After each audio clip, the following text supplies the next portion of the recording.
Hi friends, మీరు కనుక మన ఛానల్ని ఫస్ట్ టైం చూస్తున్నట్లయితే కనుక మన ఛానల్ని సబ్స్క్రైబ్ చేసుకోండి. అంతేకాదు పక్కన ఉన్న బెల్ ఐకాన్ని కూడా యాక్టివేట్ చేసుకోండి. ఈరోజు లేటెస్ట్గా ఒక వీడియోలో ఒక కొత్త అప్డేట్ అయితే చెప్పబోతున్నాను ఫ్రెండ్స్. అదేంటి అంటే ఇందిరమ్మ ఇళ్ళ గురించి ముందుగా ఎవరికి ఇస్తారు, అసలు డబ్బులు అనేవి ఎవరికి ముందుగా శాంక్షన్ చేస్తారనేది కూడా నేను చెప్తాను వివరంగా. దయచేసి ఎక్కడ కూడా స్కిప్ చేయకండి.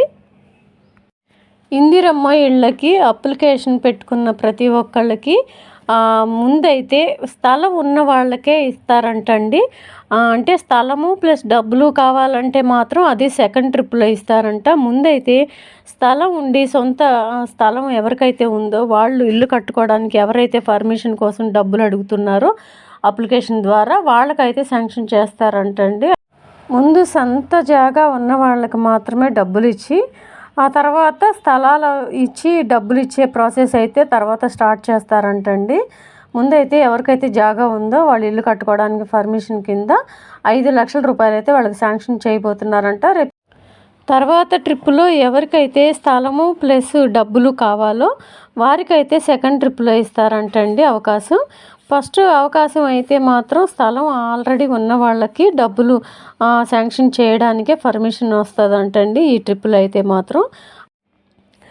అది కూడా రేపు 28వ తారీఖు నుంచి అప్లికేషన్స్ అన్నీ తీసుకుంటున్నారు. అది కూడా రేషన్ కార్డు ఉన్న వాళ్ళకి మాత్రమేనండి. మళ్ళీ గుర్తుపెట్టుకోండి, కంపల్సరీ దీనికైతే రేషన్ కార్డు అవసరము.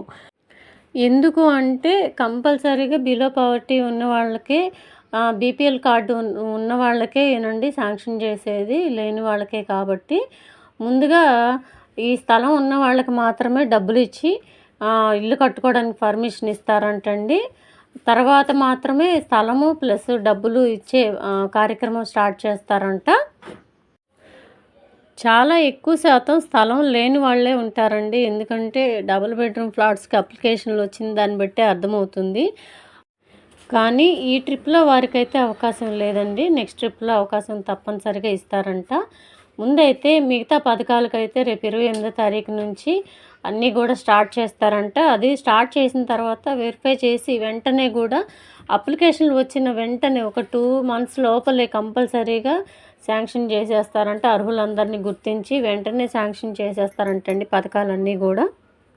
ఈ 6 స్కీమ్స్ కూడా కంపల్సరీగా ఎలిజిబుల్ అవ్వాలంటే రేషన్ కార్డు కంపల్సరీ అండి. కానీ రేషన్ కార్డుకి మాత్రం బ్రేక్ పడింది. ఆ పథకాన్ని కూడా మళ్ళా ఫిబ్రవరికి వాయిదా వేశారు. రేషన్ కార్డులు కూడా ఇప్పట్లో ఇవ్వట్లేదండి. ఎందుకంటే ఆ ప్రాసెస్ అంతా కూడా లాంగ్ పీరియడ్ పడుతుంది కాబట్టి. అందులోనూ ఈసారి రేషన్ కార్డులకి అప్లికేషన్లు అన్నీ కూడా భారీ ఎత్తున వచ్చే అవకాశం ఉందని అది కొద్దిగా లేట్ చేస్తున్నారు. ముందుగా ఈ పథకాలకైతే అవకాశం ఇస్తున్నారండి. ఈ 6 స్కీముల్లో 2 అయితే శాంక్షన్ చేశారు కాబట్టి మిగతా 4 స్కీముల్లో రేషన్ కార్డులు అయితే ఆపి మిగతా అవన్నీ కూడా స్టార్ట్ చేయబోతున్నారు. ఏమేమి పథకాలు స్టార్ట్ చేయబోతున్నారు అనేది కూడా నేను ఇంతకుముందు వీడియోలో పెట్టానండి. మీరు ఎవరైతే ఆ వీడియో చూడలేదో దయచేసి ఆ వీడియో కూడా చూడండి. ఇదండి ఈరోజు వీడియో. ఈ వీడియో నచ్చినట్టయితే ఈ వీడియోకి ఒక చిన్న లైక్ అయితే ఇవ్వండి. మీ ఫ్రెండ్స్కి ఫ్యామిలీ మెంబర్స్ కూడా దయచేసి షేర్ చేయండి.